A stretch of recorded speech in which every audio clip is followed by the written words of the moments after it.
જી તમારું નામ? વૈદિક ચૌહાણ વૈદિક, કયા ગામના છો? ગુગજીપુરા.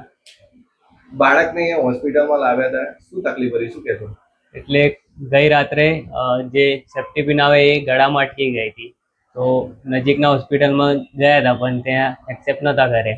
એના પછી નડિયાદ આવ્યા અને અહીંયા પણ એક બે હોસ્પિટલમાં ગયા પણ ત્યાં પણ નહોતા લીધા, એટલે અહીંયા આવ્યા. આ બાળક તમારું શું કરે? ભત્રીજો થાય.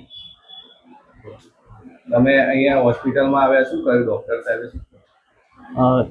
પહેલાં એડમિટ કર્યા અને પછી થોડીક વારમાં 10-15 મિનિટ ઓપરેશન ચાલ્યું અને સેફ્ટી પિન ગળામાંથી નીકાળી દીધી. હવે 10-15 મિનિટ પછી રજા પણ આપી દીધી. અત્યારે બાળકની સ્થિતિ કેવી છે? અત્યારે કમ્પ્લીટ છે.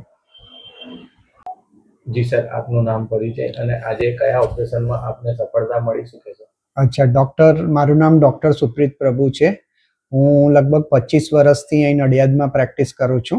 બરાબર, ઈએનટી પ્રેક્ટિસ ચાલે છે મારી. તો હું ઇનફેક્ટ આજે બપોરે મારા પપ્પા પડી ગયેલા, તો મારે બરોડા જવું પડ્યું. તો હું બરોડા ગયો અને હું બરોડા પહોંચ્યો ત્યારે સડનલી મારે અહીં હોસ્પિટલમાંથી ફોન આવ્યો અને મને આ એક્સરે મોકલવામાં આવ્યું કે આવું પેશન્ટ આવ્યું છે. 9 મહિનાનો બાળક છે. એ 2-3 હોસ્પિટલમાં જઈને પછી અહીં આવેલો. બધા એને રિફ્યુઝ કરેલું કે ડિફિકલ્ટ છે આ કાઢવા માટે, કેમ કે આ એને જે આપણે નોર્મલ સેફ્ટી પિન કહીએ, આ જે સેફ્ટી પિન છે એ સેફ્ટી પિન એને ભરાઈ ગયેલી હતી.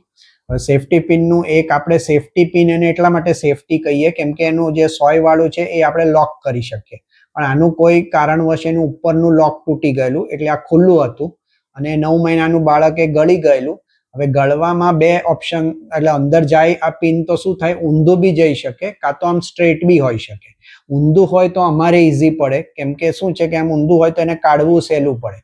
જ્યારે આવી રીતે ભરાઈ ગયું હોય જેવી રીતે એક્સરેમાં બતાવ્યું છે, તો પ્રોબ્લેમ શું થાય, બંને એની પોઇન્ટેડ એજ ઉપર હોય અને બધા ક્રિટિકલ સ્ટ્રક્ચર્સ અહીં ગળામાં એની પાસે જ હોય અને આપણે જો કાઢતી વખતે જો એને ના ધ્યાન રાખીએ તો પછી ફૂલ ટેર થઈ જાય. 9 મહિનાનું બાળક એટલે થોડું એક નસ બી એમાં જો કપાઈ જાય કે કશું હોય અને બ્લીડિંગ થઈ જાય તો પછી બહુ ડિફિકલ્ટ થાય એને કંટ્રોલ કરવું. એટલે અમે દૂરબીનમાં એ પિનની સોય પહેલા અંદર લઈ લીધી, એક સોય, અને પછી એને સ્લાઇડ ટિલ્ટ કરીને પછી બહાર કાઢ્યું તાકે બીજી સોય કઈ ઘસાય કે નહીં એ રીતે. પેશન્ટ કઈ જગ્યાનું હતું? એ કટલાલ બાજુનું હતું પેશન્ટ અને લગભગ આઈ થિંક નડિયાદમાં કઈ 1-1.5 કલાક પહેલા આવેલું, પણ પછી આવું થયું. હવે હું ત્યાં પપ્પાને જોવા ગયેલો, લિટરલી બહાર ઉતર્યો, અંદર ગયો ને એટલે ઉતર્યો ને આવું આવ્યું એટલે મેં અંદર જોઈને ખાલી એમને જોયું કે મેજર કંઈક ઇન્જરી નથી અને હું ઇમિડિયેટલી બરોડાથી પછી પાછો નીકળ્યો. બરાબર, મને જ ખબર છે કેટલા સ્પીડે હું આવ્યો છું, કેમ કે 40 મિનિટમાં હું પહોંચી ગયો. પછી અહીં ત્યાં સુધી એનેસ્થેટિસ્ટ ડોક્ટર છે કે બીજામાં એ છે જુનિયર, એ લોકોએ બધું રેડી રાખેલું અને તરત અમે લઈને પછી પેશન્ટને આ રિમૂવ કર્યું.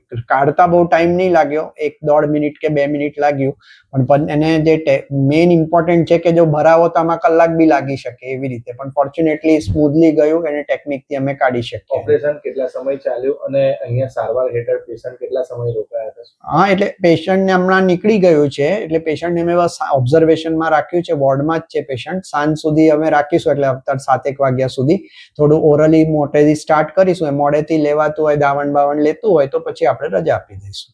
પેશન્ટ સારવાર હેઠળ કેટલા દિવસ અહીંયા રોકાયું હતું? આજે જ આવ્યું હતું, આજે બપોરે જ આવ્યું હતું. બપોરે આ એમરજન્સીમાં થયું, અમે કાઢ્યું અને સાંજે હવે બધું સારું છે એટલે સાંજે રજા આપી દઈશું. સેફ્ટી પિન કેટલા ફૂટની હશે? એ 4 થી 5 ઇંચનું હતું.